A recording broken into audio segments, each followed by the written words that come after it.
तो दोस्तों ये जो चेसिस है, मेरा एक व्यूअर्स ये चेसिस को मेरे पास लेके आया और ये चेसिस का जो फॉल्ट है कि दोस्तों स्टैंड बाय ऑन करने के बाद EST ऑन ऑफ इसी तरह 3 टाइम ऑन होने के बाद ऑफ हो जाता है। इसी तरह इसका प्रॉब्लम है, 3 टाइम ऑन होने के बाद पूरी स्टैंड बाय मोड पर चला जाता है। ये दोबारा बॉटम स्विच दबाने के बाद स्टैंड बाय से ऑन नहीं होता है। पूरा पावर सप्लाई को ऑफ करना पड़ेगा। उसके बाद सप्लाई देने के बाद जब स्टैंड बाय से ऑन करेगा तो वो EST ऑन होता है और ऑफ हो जाता है। इसी तरह 3 टाइम होता है। तो ये PCB को आज आपको रिपेयर करके दिखाऊंगा। उसका पहले मैं आपको बताना चाहता हूँ, ये जो चेसिस है तो ये दोस्तों वेस्ट बंगाल का अंदर ये टीवी मिल रहा है और वो टीवी का अंदर जिस टीवी का अंदर ये चेसिस था तो उसका मॉडल नंबर मुझे को सेंड किया। मैं आपको स्क्रीन का ऊपर दिखाना चाहता हूँ। बट दोस्तों ये चेसिस TCL टीवी का अंदर देखा जाता है और जो सिंगर टीवी है सिंगर टीवी का अंदर देखा जाता है। बट उसका जो IC नंबर सेम ही रहता है। ये IC नंबर भी आपको दिखाऊंगा। बट इसका कुछ रेगुलेटर सिस्टम अलग अलग पोजीशन पर रहता है, ठीक है। तो आप अच्छा करके देखेगा तो इसका जो PCB का स्ट्रक्चर आप देखिए। आपको मैं दिखाना चाहता हूँ कि किस तरह ये PCB देखा जाता है। देखिए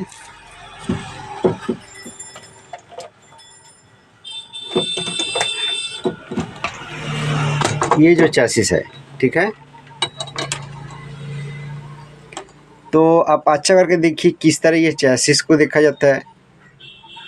तो मैं बहुत क्लियर करके वीडियो के अंदर दिखाना चाहता हूँ कि हीट सिंक का आउटपुट ट्रांजिस्टर का हीट सिंक इसी तरह है। इसका पोजीशन इसका आउटपुट ट्रांजिस्टर है। और दोस्तों ये अल्ट्रा स्लिम चेसिस है, इसलिए इसका बड़ा बड़ा कॉइल यहाँ पर देखा जाता है। यहाँ पर देखिए तीनों PF या PF को पैसा डार्ड है और यहाँ पर भी एक PF है, ठीक है। और ये जो वर्टिकल IC इसका अंदर है इसी तरह हीट सिंक मिलता है, ठीक है। और ये दोस्तों साउंड IC है। साउंड IC का हीट सिंक भी आप देख सकते हो। इसका अंदर कितना बॉटम स्विच है ये भी आप देख सकते हो, ठीक है। और ये दोस्तों ट्रांजिस्टर पावर सप्लाई है, इसका अंदर ट्रांजिस्टर है, ठीक है। और ये रेगुलेट करने के लिए इसका अंदर एक IC है, ठीक है। यहाँ पर एक ऑप्टो कपलर भी है और इसका चॉपर नंबर भी आप देख सकते हो। चॉपर के ऊपर क्या नंबर लिखा है।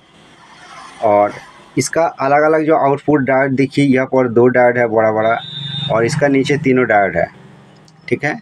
और डायोड रिवर्स और फॉरवर्ड इस तरह इसका अंदर देखा जाता है, क्योंकि यह से इसका वर्टिकल सप्लाई निकलता है। यहाँ पर दोस्तों एक रेगुलेटर ट्रांजिस्टर है। तो अलग सा कुछ भी एक टेक्नीशियन हो सकता है इसको चेंज किया तो ये अलग सा नंबर का एक ट्रांजिस्टर लगाया। तो यहाँ पर ये ट्रांजिस्टर नहीं रहता है।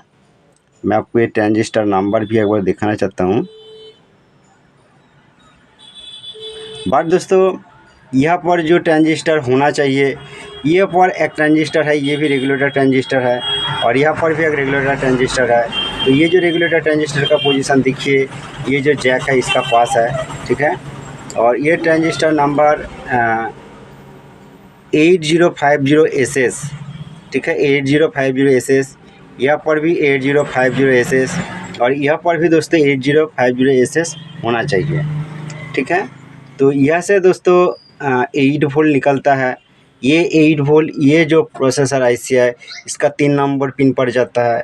और यहाँ पर जो रेगुलेटर IC ट्रांजिस्टर है यह से दोस्तों 5 वोल्ट निकलता है। ये दोस्तों ये IC का 2 नंबर पिन पर जाता है, ठीक है। ये IC का ये 2 सप्लाई पिन है। बट दोस्तों स्टैंड बाय ऑन होने के बाद ये जो सप्लाई है ये वोल्टेज निकलता है, मतलब 8 वोल्ट निकलता है। बट ट्रांजिस्टर नंबर सेम है। चाइना किट का अंदर जिस तरह ट्रांजिस्टर यूज़ होता है, ट्रांजिस्टर से अलग अलग वोल्टेज निकलता है। तो उसका जो सर्किट है, मतलब जो बायसिंग सिस्टम है उसी का ऊपर डिपेंडेंट है ये कितना वोल्ट वो लाइन का अंदर आउटपुट करना चाहता है। तो ये तो इसका थोड़ा सा आपको इन्फॉर्मेशन दे दिया। और आपको जो दिखाना चाहता हूँ कि ये ईएसटी का सप्लाई का लाइन का जो जम्पर है, ये जम्पर का अभी ओपन कर दिया, क्योंकि आपको देखने के लिए आसान हो जाएगा कि कौन पोजीशन पर कितना वोल्ट मिलना चाहिए, मिल रहा है अभी इसी टाइम। मैं मीटर को यहाँ पर नेगेटिव को कनेक्ट किया, ठीक है। कनेक्ट करने के बाद मैं अलग से एसी कॉर्ड यहाँ पर लगाया और ये जो ईएसटी सप्लाई को मैं ओपन किया, ठीक है। यहाँ से यहाँ तक एक जम्पर है और यहाँ से यहाँ तक एक कैपेसिटर है। और दोस्तों ये लाइन का अंदर यहाँ पर 110 वोल्ट लाइन का अंदर एक कैपेसिटर है। कैपेसिटर का ये नेगेटिव है, ये सप्लाई है, बी प्लस का सप्लाई है, यहाँ पर बी प्लस लिखा है। तो यहाँ पर मैं एक 100 वाट बल्ब कनेक्ट किया। मैं इसी टाइम देखूंगा कि ईएसटी तो बन रहा है, बट 3 टाइम ऑन होने के बाद ऑफ हो जाता है। इसीलिए ईएसटी सप्लाई को ओपन कर दिया। ओपन करने के बाद आपको पता चलेगा कि ये ईएसटी सेक्शन का फॉल्ट है कि ये कूल सेक्शन का और अदर सेक्शन का अंदर फॉल्ट है क्या, ठीक है। और प्रॉपर वोल्टेज बन रहा है कि नहीं ये भी पता चल जाएगा। वीडियो को शॉर्ट करने के लिए मैं आपको दिखाना चाहता हूँ। तो अभी मैं सप्लाई दे देता हूँ। मैं सप्लाई दे दिया। सप्लाई देने के बाद अब देखिए इसका इंडिकेटर जल रहा है, ठीक है। और अभी इसी टाइम ईएसटी सप्लाई का अंदर कितना वोल्ट आ रहा है, देखिए ओनली 19 वोल्ट आ रहा है, ठीक है। और ये अलग अलग जो डायोड रहता है, तो दोस्तों ईएसटी सप्लाई दोस्तों ये पिन से निकलता है, यहाँ से यहाँ तक डायोड है। यहाँ पर दोस्तों 19 वोल्ट आ रहा है, ओनली 19 वोल्ट, ठीक है, डीसी वोल्ट आ रहा है। और दोस्तों ये जो लाइन है यहाँ से यहाँ तक एक डायोड है, ये डायोड का अंदर अभी इसी टाइम 9 वोल्ट निकल रहा है, ठीक है। और यहाँ से यहाँ तक एक डायोड है, यहाँ पर दोस्तों 2.8 वोल्ट निकल रहा है। और यहाँ से यहाँ तक और एक डायोड है, ये डायोड के अंदर 1.8 वोल्ट निकल रहा है, ठीक है। और नीचे यहाँ से यहाँ तक भी डायोड है, तो इसका अंदर 15 वोल्ट, देखिए 15 वोल्ट आउटपुट हो रहा है। तो चलिए अभी इसी टाइम मैं स्टैंड बाई ऑन करके देखूंगा कि कितना वोल्ट आना चाहिए। तो दोस्तों ये 8 वोल्ट का रेगुलेटर है। इसका मिडिल पिन पर जो वोल्टेज आ रहा है, अभी ये मिडिल पिन पर वोल्टेज 1.8 वोल्ट है। और इसका नीचे यहाँ पर एक वोल्टेज आ रहा है, दोस्तों ये 1.7 वोल्ट आ रहा है, ठीक है। और इसका ऊपर ये वोल्टेज 1.8 वोल्ट आ रहा है, ठीक है। और दोस्तों यहाँ पर जो रेगुलेटर है, ये अलग सा नंबर यहाँ पर लगाया, बट अभी इसी टाइम 1.5 वोल्ट आ रहा है। और इसका मिडिल पिन पर 1.7 वोल्ट आ रहा है। और दोस्तों यहाँ पर इसका ऊपर पिन पर, ये ट्रांजिस्टर के ऊपर पिन पर 1.7 वोल्ट आ रहा है, ठीक है। बट दोस्तों स्टैंड बाई से ऑन करने के बाद ये सब वोल्टेज बढ़ जाता है। तो चलिए मैं स्टैंड बाई से ऑन करने के बाद फर्स्ट आपको 110 वोल्ट लाइन जो है ईएसटी सप्लाई वोल्टेज दिखाऊंगा। अभी दोस्तों इसका डैमी लोड नहीं जल रहा है, ठीक है। चलिए मैं स्टैंड बाई से ऑन करके दिखाता हूँ। स्टैंड बाई से ऑन हो गया, इसका बल्ब जल रहा है। और इसका ईएसटी सप्लाई वोल्टेज अभी देखिए 110 बन रहा है, ठीक है। और इसी तरह 3 टाइम ऑन ऑफ होने के बाद ये फिर भी स्टैंड बाई मोड पर चला जाता है। इसी कंडीशन पर इसका आउटपुट वोल्टेज आपको दोबारा सप्लाई ऑफ करके दिखाना पड़ेगा, नहीं तो वो वोल्टेज नहीं बनेगा जब स्टैंड बाई मोड पर चला जाएगा। मैं सप्लाई दे दिया। सप्लाई देने के बाद फिर भी दोबारा स्टैंड बाई से ऑन करना पड़ेगा। स्टैंड बाई से ऑन हो गया।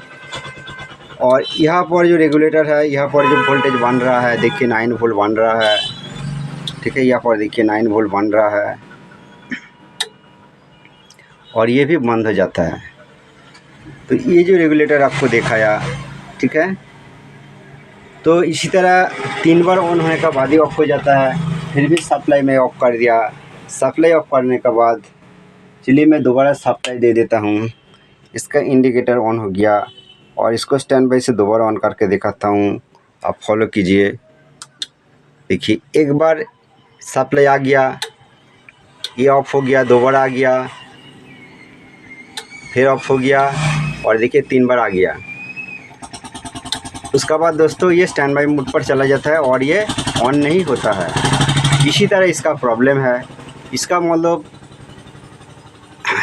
आपको बताना चाहता हूँ, जब EST कनेक्शन करने के बाद सप्लाई देखिए टेस्ट कर रहा हूँ कि ये जो 100 यहाँ पर लिखा है 20 वोल्ट आउट, तो ये लाइन से यहाँ पर डायोड का अंदर EST सप्लाई जैसा सेम वोल्ट देखने को मिलता है, बट स्टैंड बाई से ऑन करने के बाद यहाँ पर 140 और 50 का आसपास वोल्टेज मिल रहा है और same condition EST 3 bar on होने के बाद बंद हो जाता है।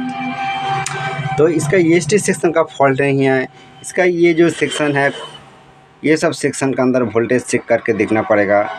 तो मैं अभी इसी टाइम और एक वोल्टेज देखूँगा कि ये जो रेगुलेटर से जो 9 वोल्ट ये IC का 3 नंबर पिन पर, ये जो दोस्तों 1 नंबर, ये 2 नंबर, ये 3 नंबर पिन पर आ रहा है कि नहीं, ठीक है।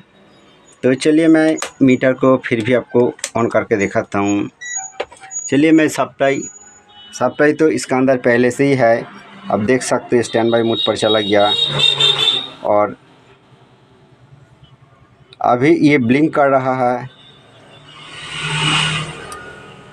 ये दोबारा स्टैंड बाई से ऑन नहीं हो रहा है, ठीक है। ये देखिए ब्लिंक कर रहा है, स्टैंड बाई से ऑन नहीं हो रहा है। तो चलिए सप्लाई को ऑफ करना पड़ेगा, सप्लाई को ऑफ करके दोबारा ऑन करना पड़ेगा। ऑन करने के बाद देखिए इसका इंडिकेटर कांस्टेंट जल रहा है। उसके बाद चलिए स्टैंड बाई से ऑन कर देता हूँ।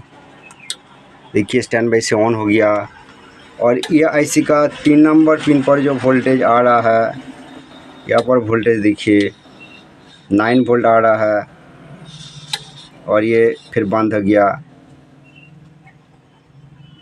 तो दोस्तों इसी तरह 3 टाइम आ रहा है और उसके बाद बंद हो जाता है। तो चलिए मैं सप्लाई ऑफ कर देता हूँ। कुछ बेसिक वोल्टेज आपको दिखाया और दिखाने के बाद चलिए मैं इसको अच्छा करके देखने के बाद आपको दिखाता हूँ इसका प्रॉब्लम एक्चुअली कौन पोजीशन से हो रहा है। तो दोस्तों इसी टाइम मैं और एक इम्पॉर्टेंट वोल्टेज आपको साथ शेयर करूँगा कि दोस्तों ये IC का 2 नंबर पिन पर 5 वोल्ट आना चाहिए जो T1 IC होता है, ठीक है। यहाँ पर भी वोल्टेज आपको एक बार दिखाना चाहता हूँ। तो चलिए मैं सप्लाई दे देता हूँ। सप्लाई देने के बाद इसको मैं स्टैंड बाई से ऑन कर देता हूँ, ठीक है।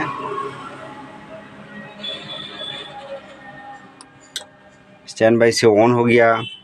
इसका 2 नंबर पिन पर कितना वोल्ट आ रहा है देखिए 6.8 वोल्ट आ रहा है और ये भी ऑफ हो जाता है, अब देख सकते हो। तो इसी तरह वोल्टेज फिर भी डाउन हो जाता है। तो दोस्तों एक्चुअली सर्किट का अंदर जो ये पिन पर 2 नंबर पिन पर 5 वोल्ट होना चाहिए, बट यहाँ पर 6.8 वोल्ट है, ये वोल्ट हाई है। तो दोबारा सप्लाई ऑफ कर देता हूँ। तो आपका मन में डाउट होगा कि इसी तरह जो EST ऑन होने के बाद जो प्रोटेक्शन मोड पर चला जाता है, स्टैंड बाई हो जाता है, इसका रीज़न बहुत कुछ हो सकता है। ये वर्टिकल IC भी शॉर्ट हो सकता है, इसीलिए जिन्होंने मेरा पास लेके आया वो वर्टिकल IC को चेंज करके भी देखा और वर्टिकल सप्लाई भी ओके बन रहा है, कुछ भी वोल्टेज ड्रॉप नहीं हो रहा है। तो चलिए और क्या देखना पड़ेगा। तो चलिए मैं अभी आपको कंफर्म करके दिखाना चाहता हूँ कि वर्टिकल IC का अंदर यहाँ पर सप्लाई कितना आ रहा है और यहाँ पर सप्लाई कितना आ रहा है, ठीक है। तो आपको तुरंत दिखाना पड़ेगा। सप्लाई दे दिया और सप्लाई देने के बाद चलिए मैं स्टैंड बाई से ऑन कर देता हूँ। स्टैंड बाई से ऑन कर दिया। यहाँ पर वर्टिकल IC का सप्लाई देखिए 18 वोल्ट आ रहा है, ठीक है। और मिडिल पिन पर देखिए माइनस वोल्ट भी प्रॉपर बन रहा है 18 वोल्ट, ठीक है। तो ये वोल्टेज भी ड्रॉप नहीं हो रहा है। ये 3 बार ऑन होने के बाद स्टैंड बाई मोड पर चला जाता है। तो चलिए मैं सप्लाई ऑफ कर देता हूँ। ऑफ करने के बाद मैं आपको दिखाऊंगा कि इसका प्रॉब्लम और कौन पोजीशन से आ सकता है। बट दोस्तों मैं आपको एक बार दिखाना चाहता हूँ, सप्लाई ऑफ कर दिया कि ये जो वर्टिकल IC है, वर्टिकल IC का नंबर क्या है, ये जो वर्टिकल IC है, ठीक है। तो देखिए ये जो वर्टिकल IC उन्होंने चेंज किया, ये 7804541 इसी तरह हो सकता है। इसका अंदर देखिए वो 2 रेजिस्टेंस काला हुआ ये नज़र में आ रहा है, तो इसका वैल्यू भी एक बार देखना पड़ेगा, ठीक है। तो IC भी ये तो चेंज हो गया, आप देख सकते हो इसका नंबर क्या है, तो चलिए हीटसिंक ओपन करने के बाद एक बार देखता हूँ कि आप ये पोजीशन पर दोनों रेजिस्टेंस कितना नंबर का है। तो दोस्तों वर्टिकल आईसी का ये जो हीटसिंक है, ये हीटसिंक को मैं ओपन किया। ओपन करने के बाद आपको दिखाना चाहता हूँ ये जो वर्टिकल आईसी है, वर्टिकल आईसी का नंबर कितना नंबर का आईसी लगाया आप देखिए 78045। ठीक है दोस्तों, तो आप यहाँ पर 78145 भी लगा सकते हो, 78041 भी लगा सकते हो। ठीक है, तो ठीक है। और 78040 आप लगाएगा तो उसका वाटेज बहुत कम होता है, अल्ट्रा स्लिम का अंदर वो तुरंत ख़राब हो जाता है। और यहाँ पर जो रेजिस्टेंस काला काला हो गया तो ये थोड़ा सा प्रेशर देने के बाद टूट नहीं रहा है, बट इसका कनेक्शन है। बट दोस्तों इसका जो ओम्स कितना ओम्स का रेजिस्टेंस है ये पता करना पड़ेगा।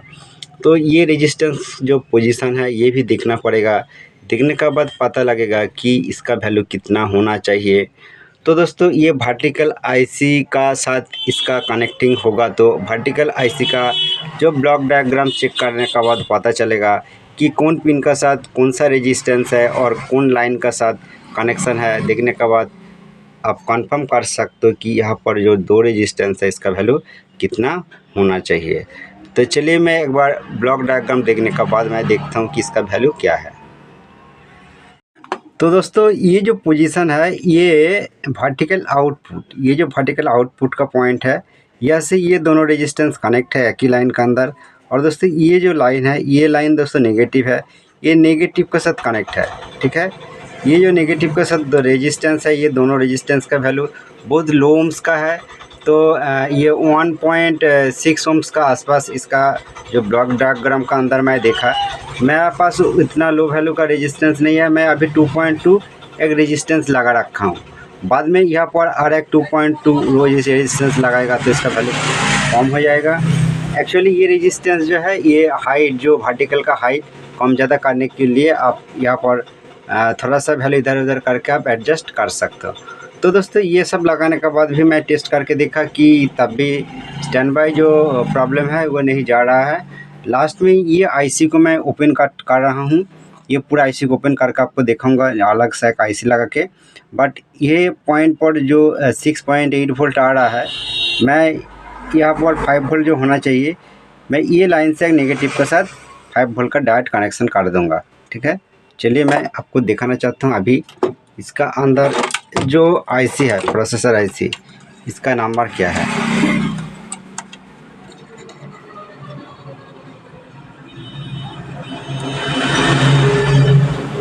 इसका नंबर दोस्तों देखिए TDA11135PS/3/3। ठीक है, तो चलिए मैं आईसी ये ओपन करने के बाद आपको दिखाता हूँ। फाइनली दोस्तों ये ओरिजिनल आईसी को मैं पीसीबी से बाहर किया। अब देख सकते हो इसका जो नंबर आपको पहले दिखाया, यहाँ पर सेम नंबर का आईसी मैं लगाया। ठीक है, लगाने के बाद तो इसका 2 नंबर पिन का अंदर वोल्टेज थोड़ा हाई मिल रहा था, जो 5 वोल्ट होना चाहिए, यहाँ पर 6.8 वोल्ट मिला जो आपको दिखाया। इसलिए दोस्तों यहाँ पर मैं 5.1 वोल्ट का जनरेटर लगाया यहाँ से नेगेटिव का साथ। तो और ये डैमेज लोड अभी कनेक्शन है, तो अभी एक बार देखना पड़ेगा कि इसका अंदर जो 3 time EST on off problem था ये सॉल्व होता है कि नहीं। ठीक है, तो चलिए मैं सप्लाई दे दिया। इसका दोस्तों इंडिकेटर जल रहा है और स्टैंड बाई से चलिए ऑन कर देता हूँ। दोस्तों स्टैंड बाई से ऑन किया, इसका अंदर रिले देखिए ऑटोमेटिक काट रहा है और सीरीज बल्ब फुल ग्लो हो गया था। तो ठीक है, दोबारा सप्लाई को ऑफ करके मैं सप्लाई दे देता हूँ। देने का बाद फिर भी सप्लाई स्टैंड बाई से ऑन करके देखता हूँ। देखिए स्टैंड बाई से ऑन कर दिया, LED देखिए बिल्कुल ओके जल रहा है। ठीक है, तो आपको देखना पड़ेगा वोल्टेज कितना आ रहा है। यहाँ पर 110 वोल्ट यहाँ पर परफेक्ट है, पर दोस्तों सीरीज बल्ब थोड़ा सा ग्लो हो रहा है और इसका वोल्टेज तो दोस्तों फिर भी ऑफ हो गया। इसका LED देखिए ब्लिंकिंग कर रहा है तो दोबारा स्टैंड बाई से ये ऑन नहीं होगा। तो चलिए मैं देखता हूँ और क्या फॉल्ट हो सकता है। फिर भी सप्लाई में ऑफ कर देता हूँ। ऑफ करने के बाद दोबारा सप्लाई दे देता हूँ। दोबारा सप्लाई दे दिया और फिर भी स्टैंड बाई से ऑन करके देखता हूँ। स्टैंड बाई से ऑन किया तो 3 टाइम जो ब्लिंकिंग अभी दोस्तों नहीं है, क्योंकि सीरीज लाइन से ये चल रहा है, इसीलिए हो सकता है स्टैंड बाई मोड पर चला गया। अभी भी ये देखिए, ये जो ऑन ऑफ प्रॉब्लम था ये अभी नहीं है, ठीक है। तो फिर भी ये स्टॉप हो गया, बट 3 टाइम जो प्रॉब्लम ये चला गया, 3 टाइम प्रॉब्लम अभी नहीं है। तो ठीक है, मैं सप्लाई ऑफ कर देता हूँ। तो दोस्तों आपको बताना चाहता हूँ कि ये जो आईसी मैं लगाया, आईसी का नंबर सेम है, बट इसका अंदर एक स्टिकर है, ठीक है। इसका अंदर एक स्टिकर है, स्टिकर का ऊपर इसका सॉफ्टवेयर नंबर दोस्तों अलग होता है, सेम होना चाहिए। बट मैं जो इसका अंदर आईसी लगाया, इसका नंबर भी सेम है, बट दोस्तों इसका सॉफ्टवेयर नंबर भी इसका अंदर क्लियर नहीं है, जो मैं आपको दिखाना चाहता हूँ। ये जो स्टिकर वाला आईसी है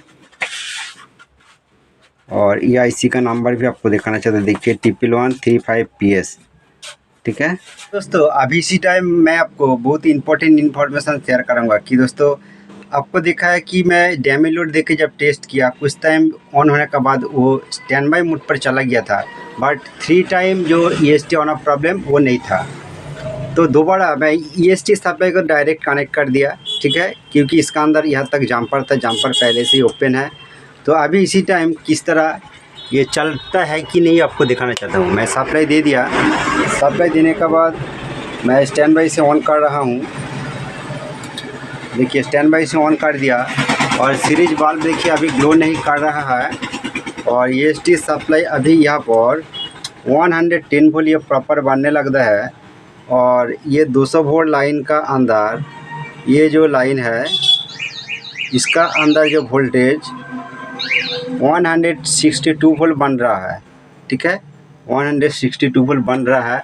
और टीवी का अंदर लाइट भी आ गया, ठीक है। और ये 3 टाइम जो EST ऑन ऑफ प्रॉब्लम वो अभी नहीं है,